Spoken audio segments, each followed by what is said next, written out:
Hi students, welcome to Text Tutor Academy. അപ്പോൾ ഇന്ന് നമ്മൾ ഡീൽ ചെയ്യാൻ പോകുന്ന ചാപ്റ്റർ എന്ന് പറയുന്നത് it is in the earliest cities എന്ന് പറയുന്ന ചാപ്റ്റർ ആണ് കേട്ടോ. നമ്മൾ ഇന്ന് ഡീൽ ചെയ്യാൻ പോകുന്നത് എന്താണ് ഇൻ ദ ഏർലിയസ്റ്റ് സിറ്റീസ് എന്ന് പറയുന്നത്. അപ്പോൾ നമ്മുടെ ഇന്ത്യയിൽ പണ്ട് മുതൽ ഡെവലപ്പ് ചെയ്ത് വന്നിട്ടുള്ള സിറ്റീസിനെ കുറിച്ചാണ് നമ്മൾ ഈ ഒരു സെഷനിൽ ഡിസ്കസ് ചെയ്യാൻ പോകുന്നത്. അപ്പോൾ നമുക്ക് ക്ലാസ്സിലേക്ക് പോയാലോ? ഓക്കെ, ഫസ്റ്റ് വൺ നോക്കിക്കേ.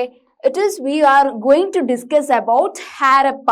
ഓക്കെ, ഹാരപ്പൻ സിവിലൈസേഷനെ കുറിച്ചാണ് ഫസ്റ്റ് നമ്മൾ ഡിസ്കസ് ചെയ്യാൻ പോകുന്നത്. ഓക്കെ, അപ്പൊ നോക്കിക്കേ മക്കള്, the story of Harappa very often അല്ലെ. അപ്പൊ നോക്കിക്കേ, ദ സ്റ്റോറി ഓഫ് ഹാരപ്പ എന്ന് പറയുന്നത് അല്ലെ, ഇറ്റ് ഈസ് ഓൾഡ് ബിൽഡിങ്സ് ആണ്. Okay, it is an old buildings അല്ലെ, പണ്ട് മുതലുള്ള ഒരു ബിൽഡിങ്സ്, ഒരു കെട്ടിടങ്ങളാണ് ഹാരപ്പ എന്ന് പറയുന്നത്. നൂറ്റാണ്ടുകൾക്ക് മുമ്പുള്ള കെട്ടിടമാണ് Harappa. Okay, and have a story to tell. അതിന് പല കഥകളും പറയാനുണ്ട്. ആ ഒരു ഹാരപ്പൻ സിറ്റീസ്, ആ ഒരു സിവിലൈസേഷൻ വന്നതിന് പിന്നില് കുറെ കഥകളുണ്ട് എന്നാട്ടോ മക്കളെ പറയുന്നത്. ആൻഡ് നിയർലി 150 years ago അല്ലെ, നൂറുകണക്കിന് വർഷങ്ങൾക്ക് മുമ്പ് ഡെവലപ്പ് ചെയ്തു വന്ന സിറ്റീസ് ആണ് എന്ത്, ഹാരപ്പ എന്ന് പറയുന്നത്.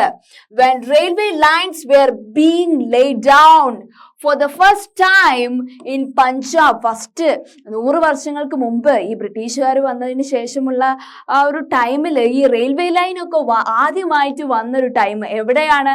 It is in Punjab. Engineers stumbled upon the site of Harappa in present day Pakistan. ആ ഒരു ടൈമില് എന്ന് വെച്ചാൽ ആദ്യമായി റെയിൽവേ ലൈൻ പഞ്ചാബിൽ വന്ന ടൈമില് അവർ ഹാരപ്പ എന്ന് പറയുന്ന സൈറ്റ് കണ്ടിട്ട് അവിടുത്തെ എഞ്ചിനീയേഴ്സ് നെട്ടിത്തരിച്ചു പോയി എന്നാണ് പറയുന്നത്. Okay, the story of Harappa very often it is an old buildings have a story to tell. Nearly 150 years ago, when railway lines were being laid down for the first time in Punjab, engineers were stumbled upon the site of Harappa in present day Pakistan. Okay, ഇനി next slide നോക്കിക്കേ. ഇതാണ് Harappan civilisation, Harappan city എന്ന് പറയുന്നത്. ഇത്രയും ഈ ഒരു structure കണ്ടിട്ടാണ് engineers were become amazed അല്ലേ. Okay, to them it seemed like a mound. Okay,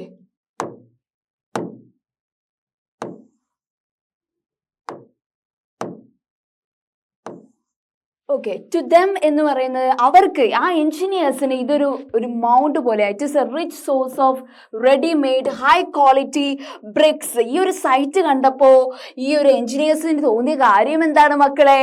ഇതെന്ന് പറഞ്ഞാൽ ഈ ഒരു ഹാരപ്പൻ ബിൽഡിംഗ് എന്ന് പറയുമ്പോൾ അത് അവിടെ എന്തൊക്കെയുണ്ട് എന്ന് പറയുന്നത്, വളരെ ഹൈ ക്വാളിറ്റിയിലുള്ള ബ്രിക്സ്, ഇഷ്ടികകൾ ഉണ്ട്. നല്ല ക്വാളിറ്റി ഉള്ള ഇഷ്ടികകൾ അവർ കണ്ടെത്തി ഈ engineers. Okay, and so they carried off thousands of bricks from the walls of old buildings of the city to build railway lines. അതുകൊണ്ട് ഈ ഒരു ഹാരപ്പ സിറ്റി അല്ലെങ്കിൽ ഹാരപ്പ ബിൽഡിങ്ങിന്റെ ഇഷ്ടികകൾ അല്ലെ, ബ്രിക്സ് ഒക്കെ, ആയിരക്കണക്കിന് ബ്രിക്സ് അവർ കൊണ്ടുപോയിട്ട് റെയിൽവേ ലൈൻസ് ബിൽഡ് ചെയ്തു എന്നാണ് കേട്ടോ പറയുന്നത്. Okay, and many buildings were destroyed. ഇത് മൂലം കുറെ സിറ്റീസ് അവരുണ്ടാക്കിയ കുറെ ബിൽഡിങ്സ്, ഹാരപ്പ ബിൽഡിങ്സ് ഒക്കെ അവർ ഡിസ്ട്രോയ് ചെയ്തു എന്നാണ് പറയുന്നത്. എന്തിനു വേണ്ടിയിട്ടാണ്? For building A railway line. അതാണ് പഞ്ചാബിൽ റെയിൽവേ ലൈൻ നടത്താൻ വേണ്ടിയിട്ട് എഞ്ചിനീയേഴ്സ് കണ്ടെത്തിയ ഒരു സൂത്രം എന്ന് പറയുന്നത് ഹാരപ്പ സിറ്റി അല്ലെ ഹാരപ്പ ബിൽഡിങ്ങിലുള്ള thousands of ബ്രിക്സ് അവരെന്ത് ചെയ്തു കൊണ്ടുപോയിട്ട് റെയിൽവേ ലൈൻ ഡെവലപ്പ് ചെയ്യാൻ കൊണ്ടുപോയി പഞ്ചാബിൽ എന്നാണ് പറയുന്നത്. Okay, to them it seemed like a mound that was a rich source of ready-made high quality bricks. Okay, so they carried off thousands of bricks from the walls of old buildings of the city to build railway lines and many buildings were destroyed. ഇവർ കുറെ thousands of bricks കൊണ്ടുപോയപ്പോ ഈ Harappan buildings ഒക്കെ എന്തായി, നശിപ്പിക്കപ്പെട്ടു എന്നാണ് കേട്ടോ മക്കളെ പറയുന്നത്. Okay, next one നോക്കിക്കേ. Then about 80 years ago, 80 വർഷങ്ങൾക്ക് മുമ്പ്, ആർക്കിയോളജിസ്റ്റ് ഹാവ് ഫൗണ്ട്. ആർക്കിയോളജിസ്റ്റ് എന്താ കണ്ടെത്തിയത്? The site and realized that this was one of the oldest city in the subcontinent. Okay, അപ്പൊ എന്താ പറയുന്നത്, നമ്മുടെ സബ് കോണ്ടിനെന്റില് ഏറ്റവും പഴകിയ എന്ന് വെച്ചാൽ മുമ്പേ ഉള്ള ഒരു കെട്ടിടമാണ്. എന്ത് കെട്ടിടം, ഏത് സൈറ്റ് എന്ന് ആർക്കിയോളജിസ്റ്റ് എന്ത് കണ്ടെത്തി? ഈ ഒരു ഹാരപ്പൻ സിറ്റീസ് എന്ന് പറയുന്നത് it is one of the oldest city എന്ന് ആർക്കിയോളജിസ്റ്റ് കണ്ടെത്തി. ഓക്കെ, അവര് റിസർച്ച് ചെയ്തപ്പോൾ പിന്നെന്താണ് കണ്ടെത്തിയത്? This was the first city to be discovered എന്ന് വെച്ചാൽ ആദ്യമായിട്ട് ഒരു സിറ്റി, ആദ്യത്തെ സിറ്റി എന്നറിയപ്പെടുന്ന ഹാരപ്പയാണ് എന്നാണ് പറയുന്നത്. Okay, and all other sites from where similar buildings and other things were found were described as Harappan. ആ ഒരു ടൈമില് ഇതുപോലെയുള്ള കുറെ സിറ്റീസ് കാണുമ്പോൾ, ഈ ഒരേ സ്ട്രക്ചറിലുള്ള ബിൽഡിങ്സ് പോലുള്ള സിറ്റീസ് കാണുമ്പോൾ അവരതിന് മൊത്തത്തിലിട്ട പേര് എന്ന് പറയുന്നത് എന്താണ് മക്കളെ? ഹാരപ്പൻ എന്നാണ്. And this city is developed about, ഇത് ആദ്യത്തെ സിറ്റിയാണ് നമ്മുടെ സബ് കോണ്ടിനെന്റ് വന്നതിന് ശേഷം നമ്മുടെ ആദ്യത്തെ സിറ്റി എന്ന് ഡെവലപ്പ് ചെയ്തത് ഏതാണ്? ഹാരപ്പ ആണ്. അത് സിമിലർ ആയിട്ടുള്ള എല്ലാ ബിൽഡിങ്സിനും പറയുന്ന പേരെന്താ മക്കളെ? ഹാരപ്പൻ എന്നാണ് അല്ലെ. അത് എപ്പോഴാണ് ഇത് ഡെവലപ്പ് ചെയ്തത്? 4500 വർഷങ്ങൾക്ക് മുമ്പാണ് കേട്ടോ ഡെവലപ്പ് ചെയ്തത്. ഓക്കെ, അപ്പൊ എന്താണ് പറഞ്ഞത്? then about 80 years ago, 80 വർഷങ്ങൾക്ക് മുമ്പ് ആർക്കിയോളജിസ്റ്റ് എന്താണ് കണ്ടുപിടിച്ചത്? അവര് മനസ്സിലാക്കി it is one of the oldest city in the sub continent. അങ്ങനെ അവർ ആദ്യം കണ്ടെത്തിയ, ഡിസ്കവർ ചെയ്ത ഫസ്റ്റ് സിറ്റി ഏതാ മക്കളെ? It is Harappan. അത് എപ്പോഴാണ് ഡെവലപ്പ് ചെയ്തത് Harappan city? It is about 4700 years ago. 4700 വർഷങ്ങൾക്ക് മുമ്പാണ് ഇത് കണ്ടെത്തിയത് എന്നാണ് കേട്ടോ മക്കളെ പറയുന്നത്. ഓക്കെ, നെക്സ്റ്റ് വൺ നോക്കിക്കേ. Okay, and what was special about these cities? ഇത്തരം സിറ്റീസിനെ കുറിച്ച് മറ്റൊരു ക്വാളിറ്റീസ് എന്തൊക്കെയാന്ന് നമുക്ക് നോക്കിയാലോ. വരൂ. Many of the cities were divided into 2 or more parts. ഇത്തരം ഹാരപ്പൻ സിറ്റീസ് ഒക്കെ പല ഭാഗങ്ങളായിട്ട് വിഭജിച്ചിട്ടുണ്ട് എന്നാണ് കേട്ടോ പറയുന്നത്. Usually the part two the west was smaller. ഈ വെസ്റ്റ് സൈഡിലേക്ക് ഇതാക്കുന്ന ഭാഗം എന്ന് പറയുന്നത് വളരെ ചെറുതായിരിക്കും ഈ സിറ്റീസ് ഡിവൈഡ് ചെയ്യുമ്പോൾ, ബട്ട് ഹയർ ആയിരിക്കും. ഓക്കെ, പക്ഷെ സ്മോളർ എന്ന് പറയുമ്പോൾ കുറച്ച് വലിപ്പമുള്ള ഒരു പാർട്ട് തന്നെ ആയിരിക്കും കേട്ടോ ഇത്. And archaeologists describe this as citadel. Okay, ഈ ഒരു വെസ്റ്റ് ഭാഗത്തേക്കുള്ള ഭാഗത്തിന് ആർക്കിയോളജിസ്റ്റ് പേരിട്ടത് എന്താണ് മക്കളെ? സിറ്റാഡൽ. ഓക്കെ, അപ്പൊ നോക്കിക്കേ, മാനി ഓഫ് ദി സിറ്റീസിനെയൊക്കെ പല ഭാഗങ്ങളായി തിരിച്ചിട്ടുണ്ട്. വെസ്റ്റിലേക്കുള്ള ഭാഗം കുറച്ച് ചെറുതും വലുതുമായിട്ടുള്ള ഒരു പാർട്ടാണ്. ആർക്കിയോളജിസ്റ്റ് അതിന് വിളിക്കുന്ന പേരെന്താ മക്കളെ? It is Citadel. CITADEL. Okay, next point നോക്കിക്കേ. Generally the part to the east was larger but lower. Okay, ഇനി ഈസ്റ്റിലേക്കുള്ള ഭാഗം സിറ്റീസ് ഡിവൈഡ് ചെയ്ത് നമ്മൾ പറഞ്ഞു ഹാരപ്പൻ സിറ്റീസ്. അതിന്റെ ഈസ്റ്റിലേക്കുള്ള ഭാഗം വലുതാണ്, പക്ഷെ അത്ര വലുപ്പമുള്ളതല്ല, കുറച്ച് ചെറുതുമാണ്. അതിന് പറയുന്ന പേരെന്താണ് മക്കളെ? ലോവർ ടൗൺ എന്നാണ്. അപ്പൊ വെസ്റ്റിലേക്കുള്ള ഭാഗത്തിന് ആർക്കിയോളജിസ്റ്റ് പറയുന്നത് സിറ്റാഡൽ എന്നാണ്. ആൻഡ് ഈസ്റ്റിലേക്കുള്ള ഭാഗത്തിന് പറയുന്ന പേരെന്താണ്? It is lower town. Okay, okay, next നമുക്ക് ഹാരപ്പൻ സിറ്റീസിനെ കുറിച്ച് കുറച്ചും കൂടി ഇൻഫോർമേഷൻ അറിഞ്ഞാലോ. Okay, very often walls of baked brick were. Okay, അപ്പൊ എന്താണ്? Very often the walls of baked brick were build around each part. എല്ലാ ഭാഗത്തും ബേക്ഡ് ആയിട്ടുള്ള ബ്രിക്ക് വെച്ചിട്ടുണ്ട് എന്നാണ്, ബിൽഡ് ചെയ്ത് വെച്ചിട്ടുണ്ട് ഓരോ ഭാഗത്തും എന്നാണ് പറയുന്നത്. ഓക്കെ, പിന്നെയോ and the bricks were so well baked. എന്ന് വെച്ചാൽ ഇത്തരം പാങ്ങളൊക്കെ നിർമ്മിക്കാൻ വേണ്ടി യൂസ് ചെയ്യുന്ന ഒരു അതാണ് ബേക്ഡ് ആയിട്ടുള്ള ബ്രിക്സ് കേട്ടോ. അപ്പൊ ആ ഒരു ബ്രിക്സ് എന്ന് വെച്ചാൽ നല്ല രീതിയിൽ അത് ബേക്ക് ചെയ്തിട്ടുണ്ടാവും. So they have lasted for thousands of years. ഇത്തരം ബ്രിക്സ് ഇഷ്ടികകൾ ബേക്ക് ചെയ്യുമ്പോൾ അത് ആയിരക്കണക്കിന് വർഷം അത് അത്തരം ബിൽഡിങ്സ് നിലനിൽക്കും എന്നാണ് പറയുന്നത്. ബേക്ഡ് ബ്രിക്സ് ഒക്കെ ഓരോ ഭാഗങ്ങളിൽ യൂസ് ചെയ്ത് ബിൽഡ് ചെയ്താൽ ഇത്തരം സിറ്റീസ്. ഓക്കെ, അപ്പൊ എന്താ പറഞ്ഞത്? The walls of baked brick were built around each part. the bricks were so well baked. നല്ല രീതിയിൽ അത് ബേക്ക് ചെയ്യണം അല്ലെ. that they have lasted for thousands of years. അങ്ങനെ അത് ആയിരക്കണക്കിന് വർഷം അത് നിലനിൽക്കും എന്നാണ് പറയുന്നത്. അത്തരം സിറ്റീസിന്റെ ബിൽഡിങ്സ് എന്നാണ് പറയുന്നത്. എന്തുകൊണ്ടാണ്? because they have used baked bricks for the building of walls. Okay, next point നോക്കിക്കേ. and the bricks were laid in an interlocking pattern. അതിന്റെ walls ഒക്കെ ഓരോ ഭാഗങ്ങൾ ഉണ്ടാക്കാൻ യൂസ് ചെയ്യുന്ന ഈ baked bricks എന്ത് പാറ്റേണിലാണ് ബിൽഡ് ചെയ്യുന്നത്? it is an interlocking പാറ്റേണിലാണ് അവർ നിർമ്മിക്കുന്നത്. so that made the wall strong. അങ്ങനെ ആ മതിലുകൾ നല്ല രീതിയിൽ സ്ട്രോങ് ആക്കാൻ പറ്റും ഏത് പാറ്റേൺ യൂസ് ചെയ്താലും മക്കളെ? ഇന്റർലോക്കിംഗ് പാറ്റേൺ യൂസ് ചെയ്താൽ എന്നാണ് പറയുന്നത്. okay, the bricks were laid in an interlocking pattern and that made the walls very strong എന്നാണ് പറയുന്നത്. okay ഇനി നെക്സ്റ്റ് വൺ നോക്കിക്കേ. and in some cities,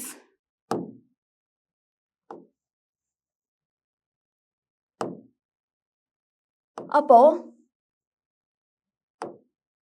ചില സിറ്റീസില് സ്പെഷ്യൽ ബിൽഡിങ്സ് were constructed എന്ന് വെച്ചാൽ ചില എക്സ്ട്രാ ബിൽഡിങ്സ് അവർ നിർമ്മിക്കും on the citadel. Okay, west ഭാഗത്താണ് സിറ്റാഡൽ എന്ന് പറഞ്ഞു. സിറ്റാഡലിന്റെ അടുത്തായിട്ട് അവർ എന്ത് ചെയ്തു? എക്സ്ട്രാ ബിൽഡിങ്സ് ഒക്കെ ആ സിറ്റീസിൽ അവർ ഡെവലപ്പ് ചെയ്യുന്നു. പിന്നെ ഫോർ എക്സാമ്പിൾ എന്താണ്? Mohenjodaro, a very special tank അവർ ഡെവലപ്പ് ചെയ്തു. which archaeologists call, ആർക്കിയോളജിസ്റ്റ് ആ ഒരു മോഹൻജദാരോനെ വിളിച്ച പേരെന്താ മക്കളെ? ദി ഗ്രേറ്റ് ബാത്ത് എന്നാണ് അവർ വിളിച്ചത്. was built in this area. ഇതുപോലെ ഈ ഒരു ബിൽഡിങ്ങിന്റെ അടുത്ത് മറ്റു ചില ബിൽഡിങ്സ് അവർ കൺസ്ട്രക്ട് ചെയ്തിട്ടുണ്ട്. one of them was Mohenjodaro അല്ലെ. ഒരു വെരി സ്പെഷ്യൽ ടാങ്ക് ആണത്. ഇത്തരം ഹാരപ്പൻ സിറ്റീസിന്റെ അടുത്ത് നിർമ്മിക്കപ്പെട്ടതാണ്. ആ ഒരു ടാങ്കിന് അല്ലെ, ആ ഒരു മോഹൻജദാരോ എന്ന് പറയുന്ന വെരി സ്പെഷ്യൽ ടാങ്കിന് ആർക്കിയോളജിസ്റ്റ് വിളിക്കുന്ന പേരെന്താ മക്കളെ? ഇറ്റ് ഈസ് ഗ്രേറ്റ് ബാത്ത് എന്നാണ്. ഓക്കെ, നെക്സ്റ്റ് പോയിന്റ് നോക്കിക്കേ. and ഈ ഒരു Mohenjo-daro was lined with bricks and coated with a plaster and made watertight with a layer of natural tar. ഇത്തരം ടാങ്ക് നിർമ്മിക്കപ്പെട്ടത് എന്തൊക്കെ യൂസ് ചെയ്തിട്ടാണ്? this was lined with bricks. bricks കൊണ്ട് lineup ചെയ്ത് ഉണ്ടാക്കിയതാണ്. പിന്നെ കോട്ടിംഗ് ചെയ്ത പ്ലാസ്റ്റർ കൊണ്ടാണ്. and also they have made watertight with a layer of natural tar എന്നാണ് പറയുന്നത്. okay, next point നോക്കിക്കേ. and there were steps is leading down to it from two sides. രണ്ട് സൈഡ്സിലും അവർക്ക് അങ്ങോട്ട് കയറാനുള്ള സ്റ്റെപ്സും അവർ ഉണ്ടാക്കി വെച്ചിട്ടുണ്ട്.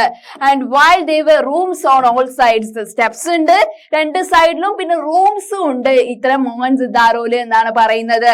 ഓക്കെ, അപ്പൊ എന്താണ് നമ്മൾ പറഞ്ഞ സ്പെഷ്യൽ ബിൽഡിങ്സ്? സിറ്റാഡൽ അല്ലെ, ഹാരപ്പന്റെ സിറ്റാഡൽ എന്ന് പറയുന്ന വെസ്റ്റ് സൈഡ് പാർട്ടിലുള്ള സിറ്റാഡലില് എന്ത് നിർമ്മിക്കപ്പെട്ടു? Mohenjo-daro. It is A very special tank അല്ലെ. അതിനെ ആർക്കിയോളജിസ്റ്റ് വിളിക്കുന്ന പേരെന്താ മക്കളെ? ഇറ്റ് ഈസ് ഗ്രേറ്റ് ബാത്ത് എന്നാണ് വിളിക്കുന്നത്. ഓക്കെ, ആൻഡ് ഇത്തരം ഗ്രേറ്റ് ബാത്ത് എങ്ങനെയാ ഉണ്ടാക്കിയത്? This was lined with the bricks and coated with the plaster and made watertight with a layer of natural tar. okay, and there were steps leading to it from two sides. രണ്ട് സൈഡിലും കയറാൻ വേണ്ടിയിട്ടുള്ള steps ഉണ്ടാക്കിയിട്ടുണ്ട്. പിന്നെയോ and also rooms were there constructed on both sides of this tank. okay, ഇനി അപ്പൊ ഈ ഒരു ബിൽഡിങ്ങിലേക്കുള്ള വാട്ടർ ഒക്കെ എവിടുന്നാണ് അവർക്ക് കിട്ടുന്നത് നോക്കിയാലോ? it is water was probably brought it from a well. ഒരു കിണറിൽ നിന്നാണ് കേട്ടോ അവര് വെള്ളം എടുക്കുന്നത്. and drained out after use. അവർ അത് യൂസ് ചെയ്ത് കഴിഞ്ഞാൽ അതെന്ത് ചെയ്യും? പറ്റിക്കപ്പെടും എന്നാണ് പറയുന്നത്. and perhaps important people took a dip in this tank on special occasions. ഇത്തരം മോഹൻജദാരോ ടാങ്കില് വളരെ പ്രമുഖ വ്യക്തികൾ ഒരു ടൈമിൽ എന്ത് ചെയ്തു? മുങ്ങി കുളിക്കുമെന്നാണ് പറയുന്നത്. സ്പെഷ്യൽ ഒക്കേഷനിൽ മാത്രമാണ് അവർ അങ്ങനെ ചെയ്യാറ്. ആൻഡ് അതർ സിറ്റീസ്, അതിന്റെ അടുത്തുള്ള ഇതേമാതിരിയുള്ള വേറെ സിറ്റീസും ഉണ്ട്. ഏതാ അതിന്റെ പേര്? It is Kalibangan and Lothal had fire altars. Okay, ഈ കാലിബാങ്കൻ എന്ന് പറയുന്ന സിറ്റിയിലും ലോഥൽ എന്ന് പറയുന്ന സിറ്റിയിലും എന്തുണ്ടെന്നാ പറയുന്ന ഫയർ ആൾട്ടാസ് ഉണ്ട് എന്നാണ് പറയുന്നത്. Where sacrifices may have been performed.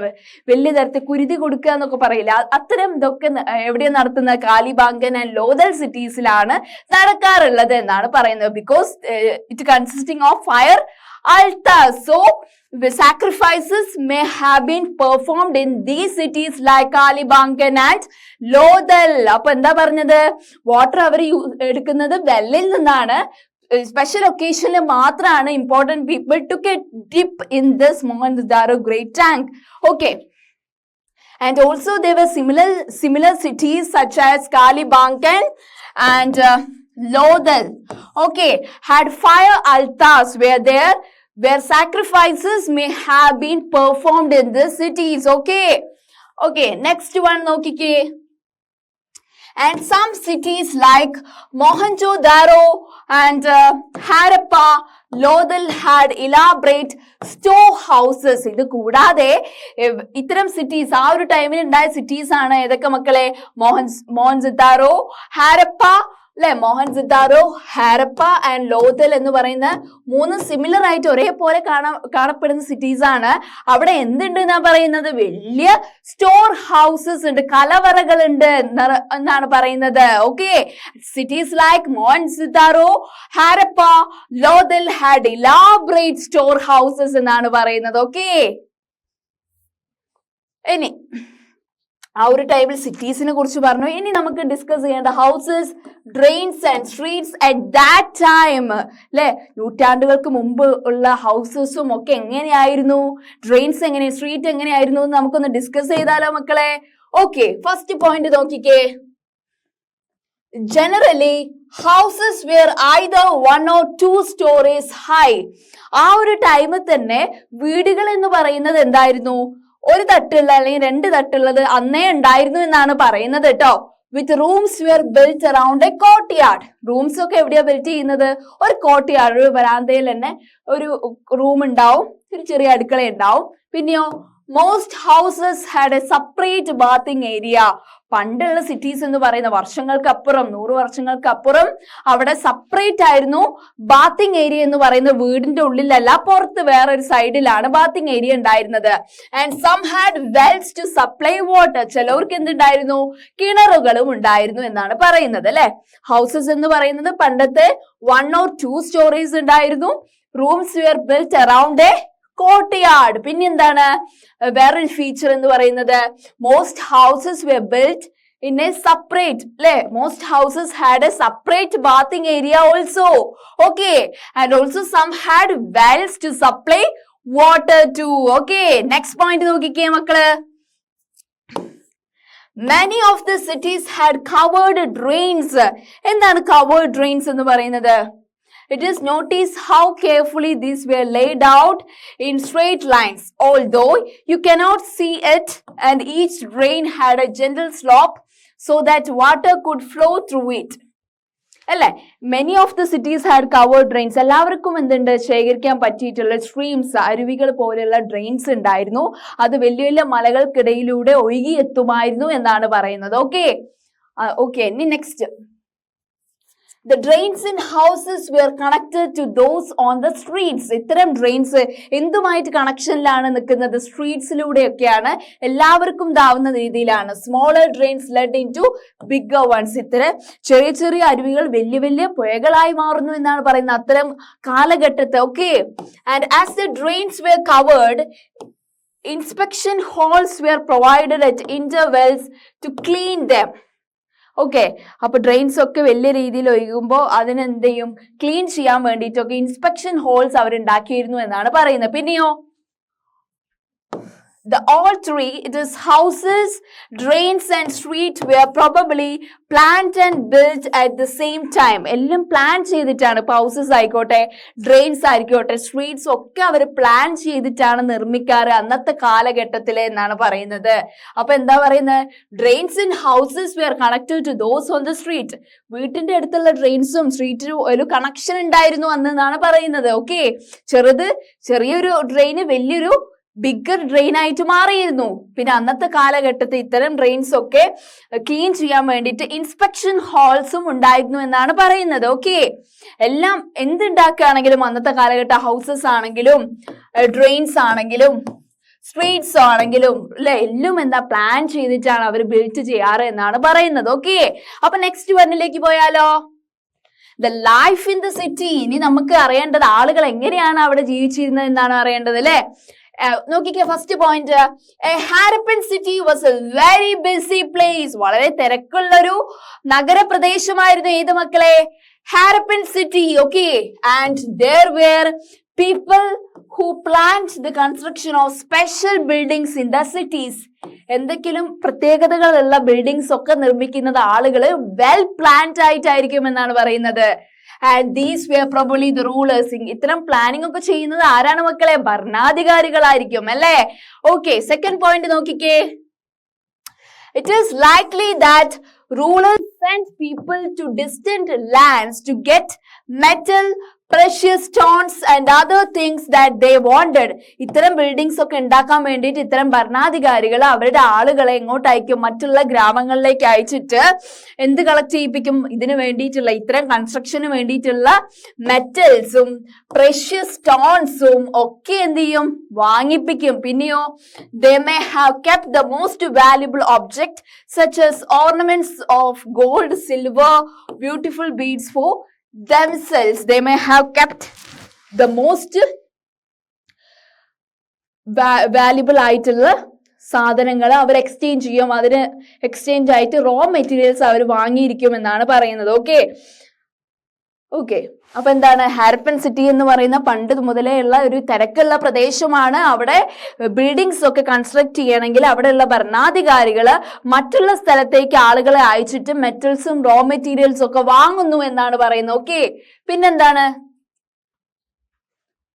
And there were scribes. Scribes എന്ന് വെച്ചാൽ എന്താണ് നോക്കിയാലോ? People who knew how to write and who helped to prepare the seals and perhaps wrote on other materials that have not survived. പണ്ട് ഈ manuscripts ഒക്കെ എഴുതുന്ന ഒരു hand made ആയിട്ടുള്ള മാനുസ്ക്രിപ്റ്റ്സ് ആയിരുന്നു ആദ്യം എഴുതിയിരുന്നത്.